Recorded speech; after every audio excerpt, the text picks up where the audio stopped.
Hey, what's up, everybody? Welcome to another episode of A Critical Thought, and today we're going to be talking about a particular country, Zimbabwe.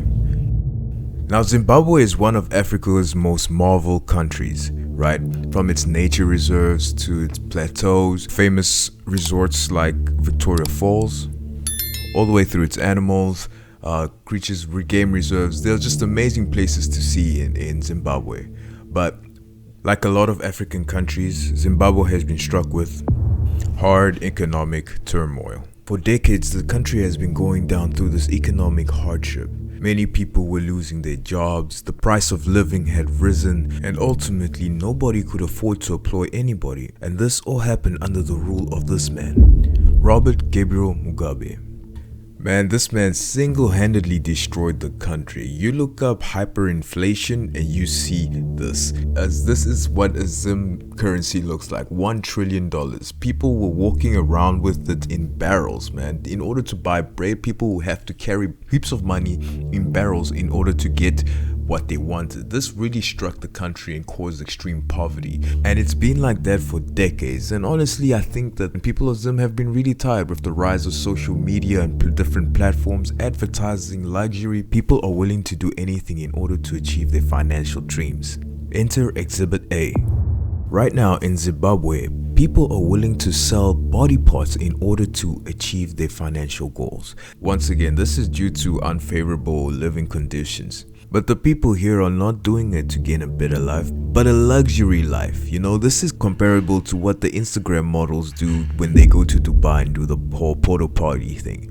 Images such as this has been circulating over social media, and authorities have been trying to crack down on these images floating around social media. Some articles have had an in-depth look at the whole situation. One such article read as follows. Police have said they are investigating possible trafficking of human body parts, following reports that people are selling their toes in exchange for riches to people who use them for ritual purposes. Frenzied reports these past few days have emerged on social media, with pictures being shared of people selling toes. The toes are said to be sold for huge sums of money or exchanged for cars such as Toyota Hilux Good 6S. Unverified screenshots spreading around on WhatsApp, Twitter, and Facebook suggest that some sell their toes for as much as $40,000 for the big toe, $25,000 for the middle toe, and $10,000 for the tiny toe.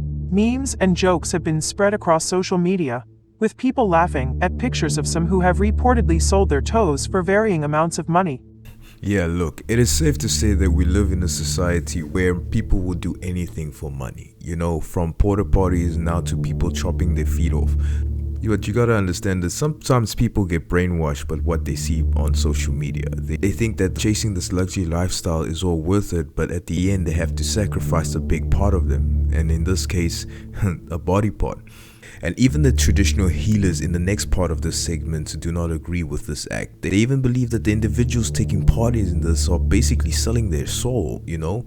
So you really gotta ask, is it really worth it? The president of the Zimbabwe National Traditional Healers Association, Mr. George Kandiro, said they were disturbed by reports of people selling their toes for ritual purposes. We are very concerned, because some of these rumors then encroach onto our work. It then tarnishes the image of traditional practitioners, and it seems that we somehow know of these syndicates. If you hear of the amounts being spoken about, I don't think there's a single traditional healer to pay for toes at that amount, said Mr. Kandiro. He said the practice was dangerous, and it affects future generations. It always been there. In Shona it's called kuchikarisa, but we try to conscientize the public that it's very bad, and it has serious side effects that can affect future generations. This is because you are sacrificing your blood and your flesh, and you don't know what it will be used for. It definitely has some repercussions immediately, as there are things that you are told to do and not to do, which you will eventually fail to do, and it will have effects on your siblings and relatives, said Mr. Kandiro.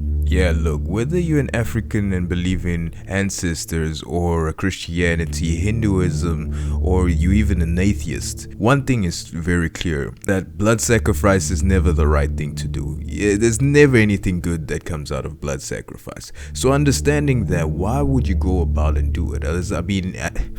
This affects a lot of things, man. I mean, even if you're looking at it from a medical standpoint, I mean, you're crippling yourself, you know?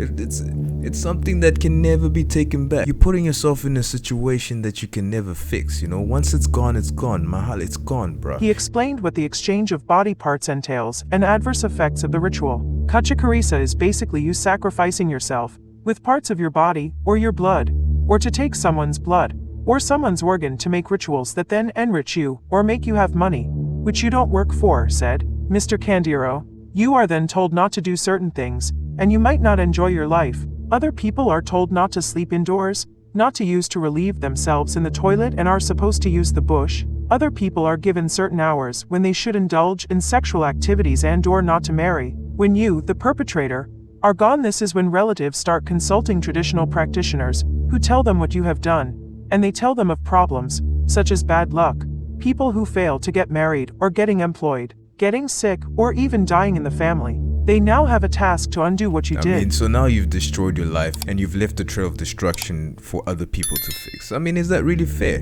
But on the other hand, you have to look at it this way, man. If you have a family and you can barely feed them and they're struggling to eat every day, man, any parent, any person, any individual, everybody will go out the way in order to try and put food on the table, Because we all have to eat at the end of the day. It's tough out here. But if you were put into this situation, would you do it? What is your perspective?